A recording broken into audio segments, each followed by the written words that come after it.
Nigel, I'm a bit sad it's the end of the football season. Obviously there are 90 minutes still to go, but how do you assess the 2021-2022 football season for Bristol City? Bit of a mixed bag, really. I think we all know that. There's some really, really important positives for us coming out of the season, especially with the number of players who have broken into the side and done well. It's been a very important season for us as a club in terms of change, or trying to affect change in lots of different ways. I haven't got enough time to talk about all of that now. Whether it be operational, whether it be identity of the team, whatever. I think there have been some very positive aspects of this year. I think we've all been frustrated at times with the inconsistencies, but last few weeks have been positive for us, and so it's just important we try and finish the season on a positive note with a really good performance. It'll be a tough game for us, but I think Huddersfield will be expecting exactly the same thing. They'll know that we've waited all season for back-to-back wins, and now it's can we get through on the trot. That's the big thing for me. Yeah, you're unbeaten in 5 matches. There are lots of positives going into the summer. What needs to happen over the summer months to ensure that you continue making progress next season? Well, it's how we continue to shape the squad. I mean, that will be, and again, there's no point making sweeping statements about targets, players. We know internally what we're trying to do, and you'll hear about it when it happens, basically. I mean, I'm not going to change my tack now in terms of being overly transparent in terms of who targets are, because I never do that anyway. But what we'll try and do is keep our fan base updated as to what's happening. The retain list will go out as early as we can, and that will give an indication. There are also players within the club who have contracts for longer time moving forward, who know they're not a part of the plans, and so it's up to them to find their next opportunity. So I'm quite clear in my own head exactly what we need to do with the squad, and we're all working together here to make sure that occurs. But first and foremost, it's about trying to finish the season with a good performance. Try and win the game. And I'll stress, behind closed doors, not here in a press conference environment, but have decisions been made about the majority, if not all, of your players and who you want to be with you for next season? Yeah, I think I've just said that. I think I've just said exactly that. That the retainer still go out when we choose to put it out, but decisions have been made already. So, and it's important that the players know that first. It can't be public first and then players.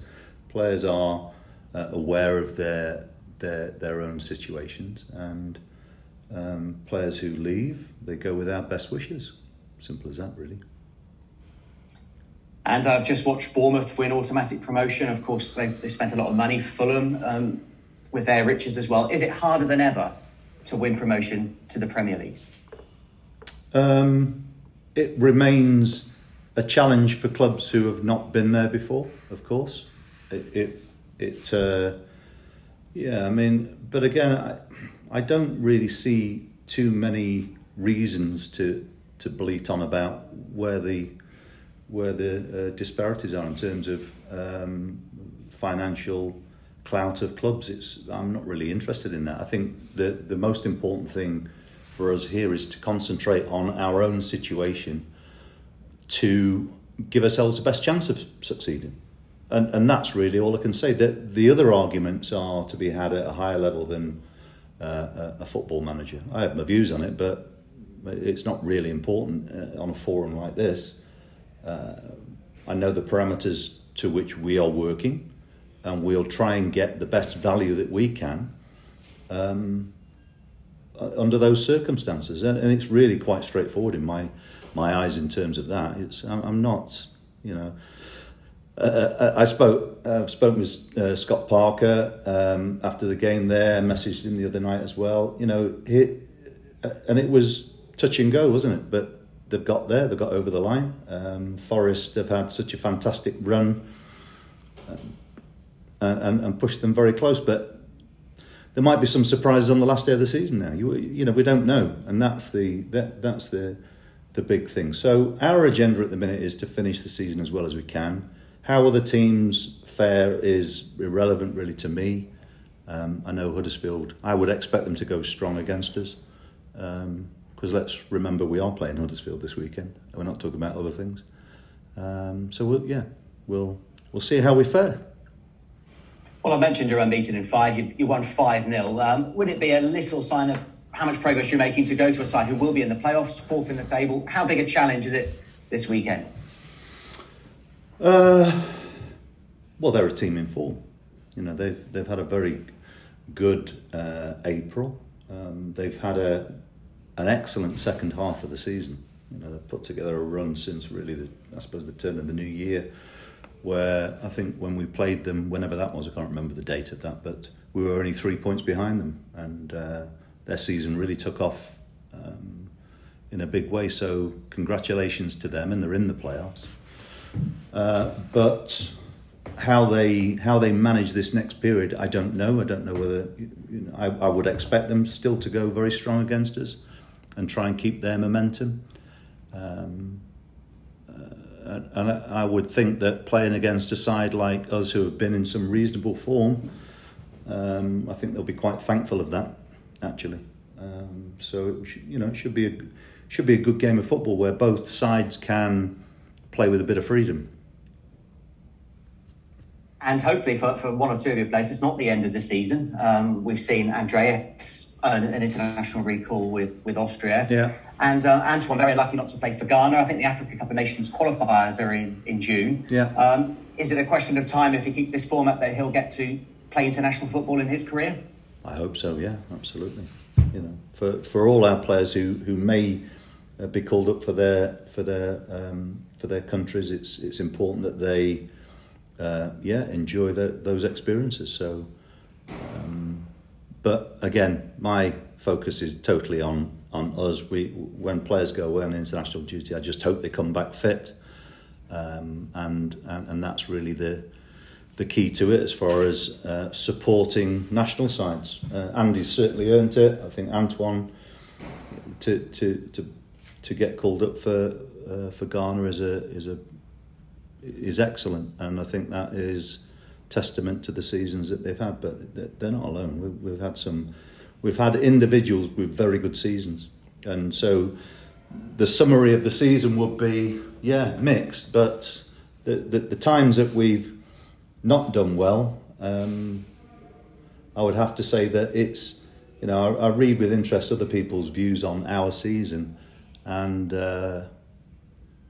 we haven't played badly on too many occasions, but we've had more often than not the same players making the same mistakes, and that's what's cost us. We could very easily have 10 points or a dozen points more, albeit for individuals' mistakes, and that is, you know, it's a bit different to looking at the season when you think of it in those terms, rather than it being, you know, it's not always been the team that's been at fault. So we just need to solve those sorts of problems. Does Nigel Pearson and his players get any sort of break? Because, of course, next season starts in late July, doesn't it? Yeah. Well, they'll whatever time players and staff have off, it's important to make the most of it and enjoy the break, but come back refreshed. That's what we all need to do. We all need to come back with a determination to have a very positive season, and that's what we'll be trying to do. I'll see you at Huddersfield. You will indeed. Hi, Nigel. Hi, Rich. You okay? Hi. Yeah, I'm good, thank you. I just want to ask you about the back three, and considering their performances over the last 9 to 10 games, has it made you think differently about how you're going to approach the summer, considering you've been quite open about signing defenders or improving that area of the team? when the market opens? Well, we do, because we do need to strengthen in that area, because as it stands at the moment, both Robbie and Tim are yet to complete signing for us, and we're that's so we need to sign. We need to strengthen in that area anyway.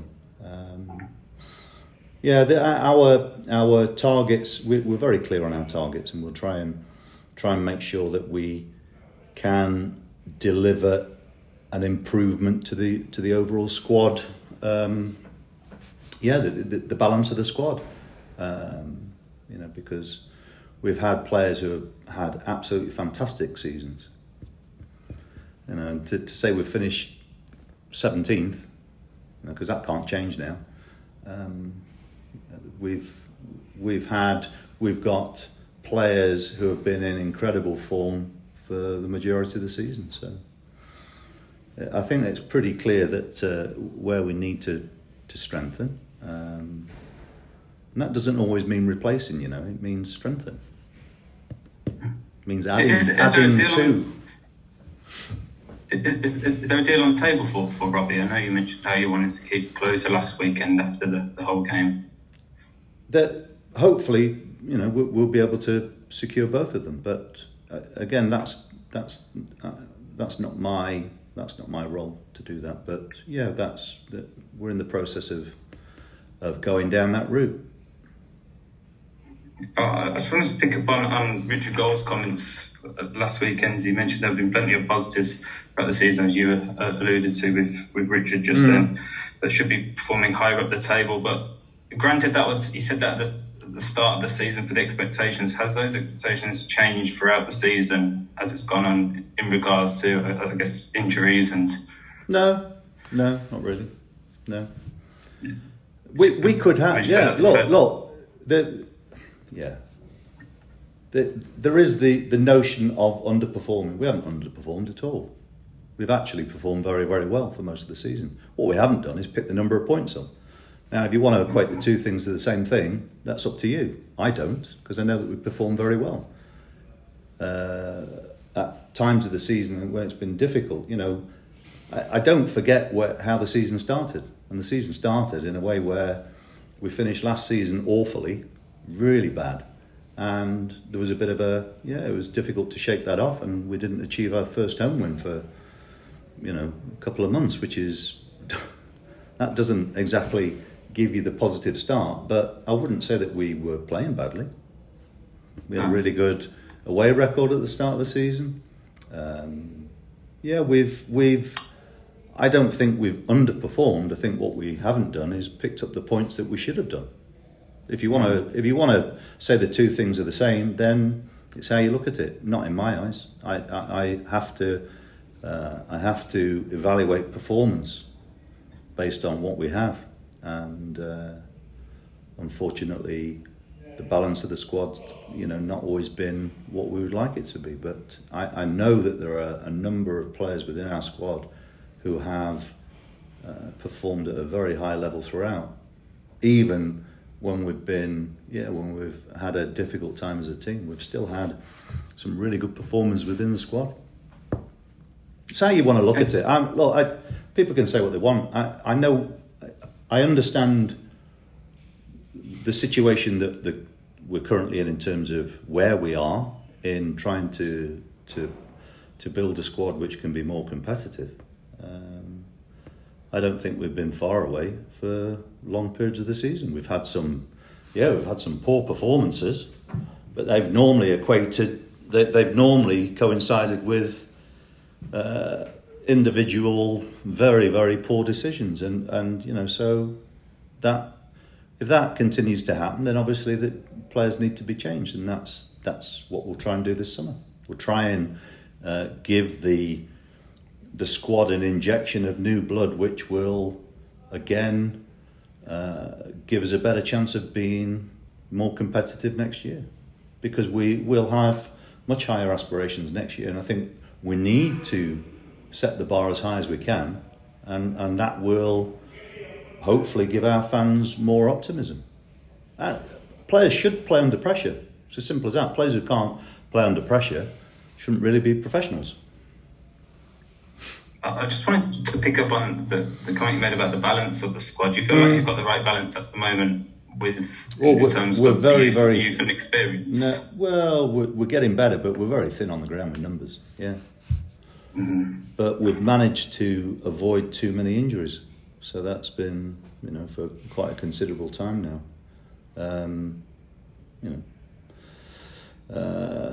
That's one of the things when you operate with a smaller squad that you have to be prepared for. So, but we go into the last game of the season, probably take 22 players with us. So there's going to be some who miss out, but I think it's important for the players to be together on the last day of the season. So, disappointed players. I like to see disappointed players, to be honest with you, because it means that it means something to them. So I don't want players to be happy not to be selected or to be left out. So that's where we are.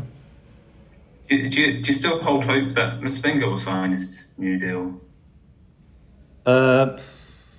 Look, I don't really give it an awful lot of thought, because my perspective on it is what he's been offered. So he either takes it or leaves it. So, and if he decides not to sign it, then it's in our interest to try and get as much money as we can for him, because it's not about individuals' own agendas. And he's a lovely lad. He's played really well for us. He's very, very committed. I don't have a problem with him at all.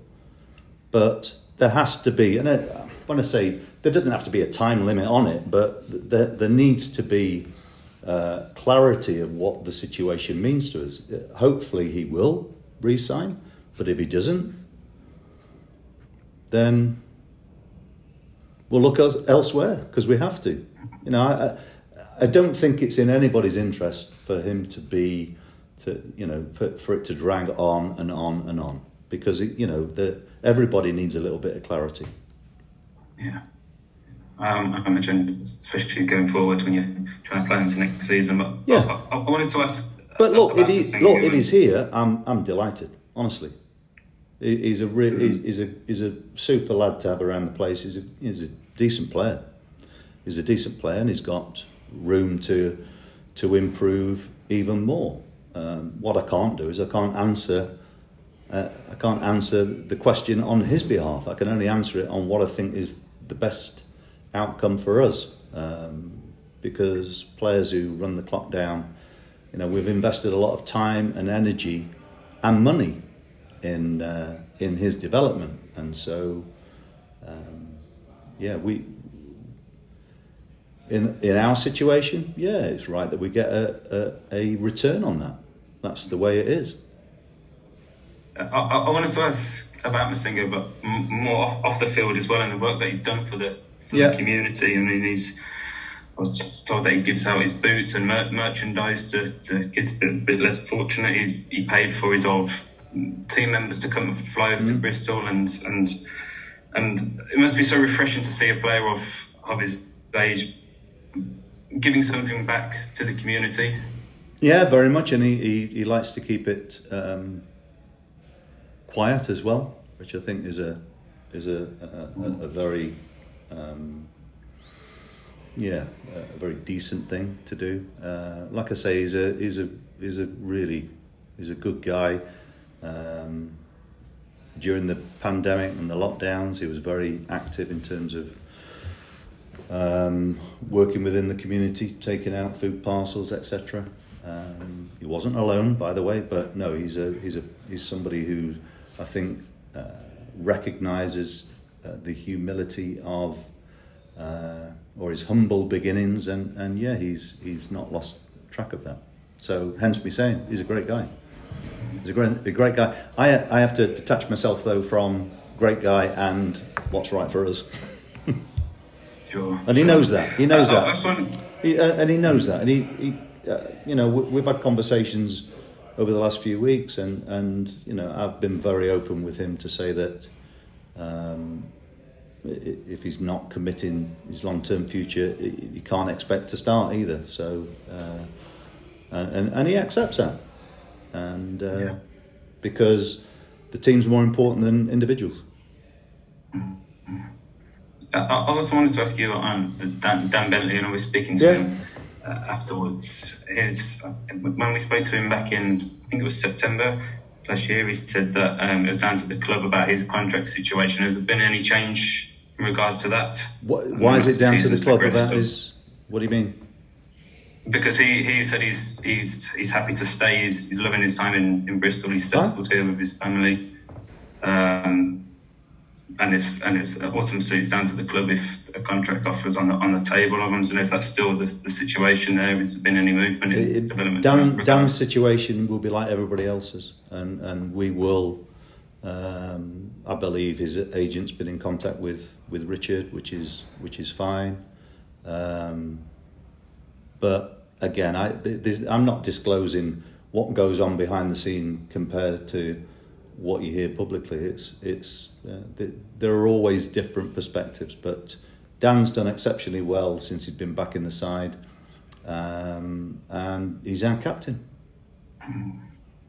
Thanks for your time, Nigel. Yeah, cheers, no problem. Saturday. Hi Nigel, hope you're well. Just wanted to speak about Tyree Backinson. Just completed the season at Ipswich, good second part of the season. Does that bode well for his return to City at all? Is it what, sorry? Is it good for...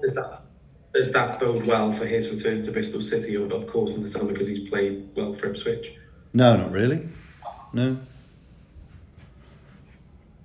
Because obviously he was sent out on loan in January, is when you said perhaps about his attitude. Have you perhaps spoken to Ipswich about a change in attitude? No. I was pleased that he went out, and I've said what I've said about him, so not saying anything else publicly about him, as far as I'm concerned. Just one of your younger players went out. It was Will Booth, with a title winner. For a player of his age to be a goalkeeper and win a title, that's really going to be beneficial for his career going forward. And what do you see his development as? Do you see another loan move for him, perhaps? Again, that's something that I've not had a chance to speak at in depth with Pat in terms of the goalkeeping situation. So, but no, he's had a very positive season. And so has Harvey going out on loan as well. So it's always important. I think we've seen that with Max, Max's situation, that he's, goalkeepers are, they're the last line, if you like, of defence, and mistakes that are made there very, very costly normally. So goalkeepers need to get out and play. And so this season's been good for Max. Got a number of games, because I certainly wouldn't want him to have gone 2 years without having appearances. So yeah, it's good for him. Great for Will. Yeah, I'm really pleased for him. And with the under-23 season being extended, would you perhaps consider lending perhaps some of the experienced players that we've seen play for the under-23s because they're in the playoffs? Or that'll be a conversation with Tins, but that's something that goes on internally. That's not something that, if we decide that, we'll if they're made available, they're made available. But we'll see. We'll see what happens this weekend first.